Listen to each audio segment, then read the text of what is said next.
I've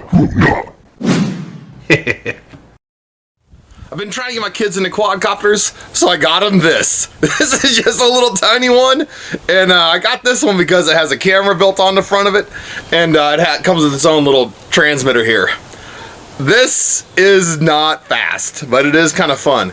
If you're outside like this, it's pretty bad because it's just slow. But if you're trying to get your kid to learn, I think this will be a good one.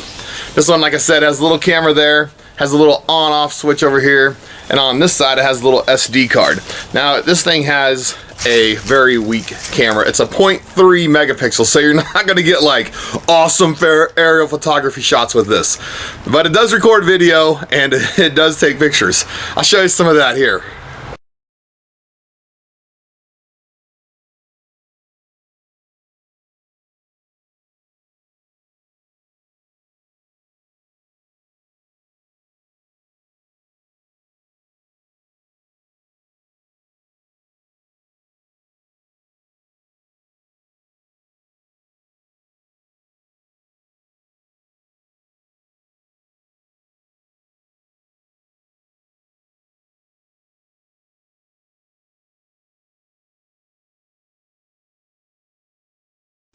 Yeah, that was fun.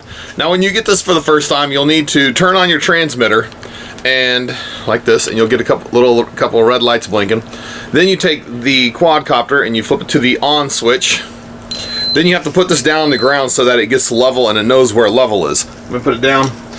Then you take your throttle and you put it all the way up, and then you take and you put it all the way down, and then the quadcopter is ready to take off.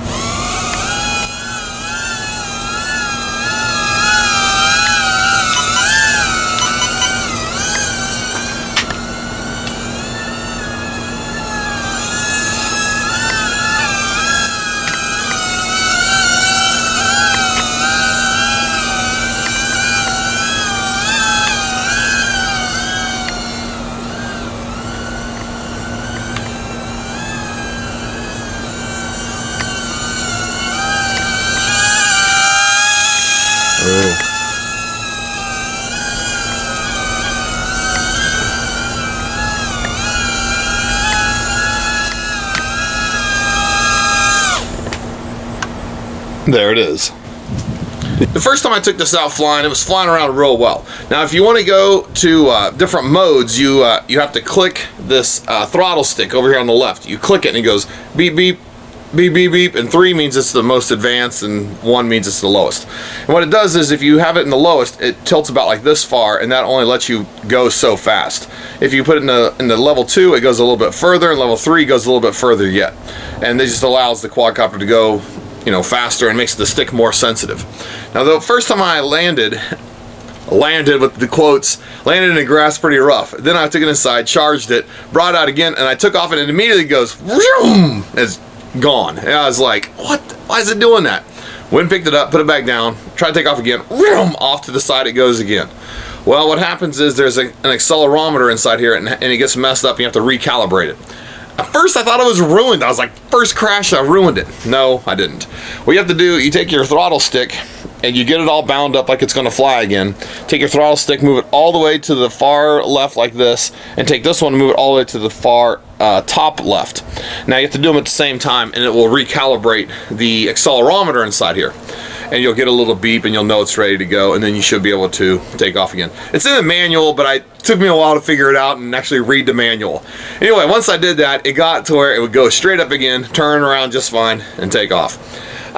Now, this being as small as it is, it flies better inside. If you're out here like this, it feels like it's going so slow because there's so much open area. But in your house, it'll feel like it's really zipping around, and you'll be worried about hitting your car or hitting your TV. I just saw a car drive by. You'll be worried about hitting your TV and your other appliances in your house, more so than out here where it just feels like it just goes and not very fast. Inside, it's awesome. Outside, it's okay. You can do it. It's just not as quite as fun. These are all the pieces that come inside the box. You get this USB charging cable, and it just plugs into your computer or into a phone charger.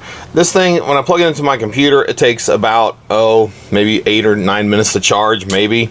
And it just plugs into right here on the quadcopter down here by the underneath the on-off switch. It comes with a manual, a little notice that says make sure you turn your quadcopter off so you don't damage the battery, because it will over discharge the battery and then it probably won't work anymore. You have to buy a new battery if you can find them. It also came with 4 extra props. Now the nice thing about these props is if you crash in the grass, they do not have a very good chance of breaking. There we go. And I haven't broken any yet, and I've crashed it several times. It also, like I said, comes with a quadcopter and transmitter. So this has just been a quick look at the CX-10. This is what the box looks like. Nothing crazy. The back of it does have a transmitter with red on it, but mine was black. I don't know why that is. It also comes in a couple different colors down here. I don't know if they're all available, but this one is the only one that was available at the time. Anyway, if you got any questions about this, leave in the comments. I think it's going to make a great Christmas present, as long as my kids don't watch this video. Who am I kidding? My kids don't watch my videos. Thanks for watching.